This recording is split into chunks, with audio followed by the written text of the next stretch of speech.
This is a podcast from the Business Times. Good morning. It's Monday, July 20th, 2026. From the Business Times news desk, here are your headlines. What you need to know.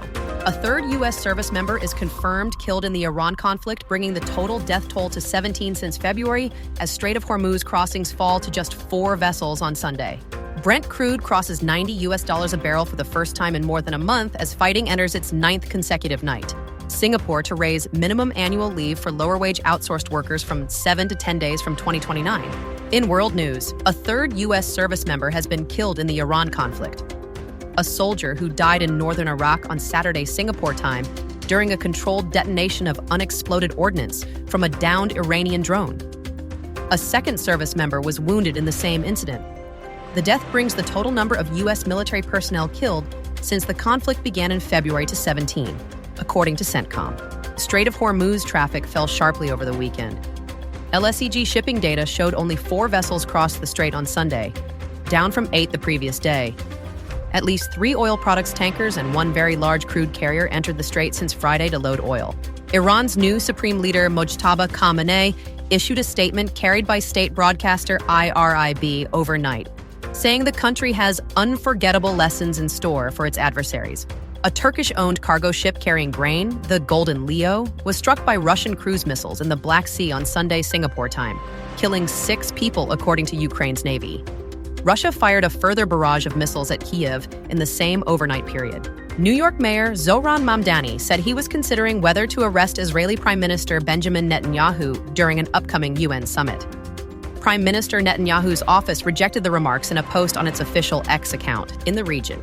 Indian police have denied permission for a march on Parliament by supporters of the youth-led cockroach movement today, as calls grow for the sacking of the education minister over exam paper leaks. The movement gained momentum after activist Sonam Wangchuk was forcibly moved to hospital by police on Friday Singapore time. Malaysian lawmakers have called on the government to clarify its position on concerns that the country's rare earth operations are being linked to the U.S. defense supply chain.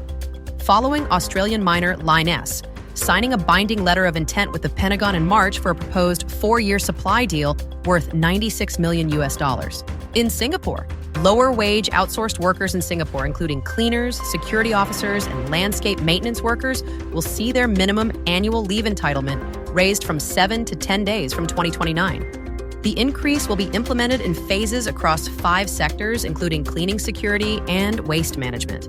In companies and markets, Brent crude crossed $90 a barrel this morning. Singapore time, its highest level in more than a month, as fighting entered its 9th consecutive night, and Strait of Hormuz traffic remained severely depressed. Asian share markets were hesitant, with the escalating Gulf conflict fanning inflation fears ahead of a packed week of major technology earnings that will further test investor confidence in the AI trade. And stocks we're watching include SIA and Far East Orchard. For updates throughout your day, visit bt.sg. And don't forget to check in with our wrap podcast, Market Focus Daily, at 6 this evening for the day's market movement. This is a podcast by the Business Times. Find more BT podcasts at businesstimes.com.sg/podcasts or wherever you get your podcasts.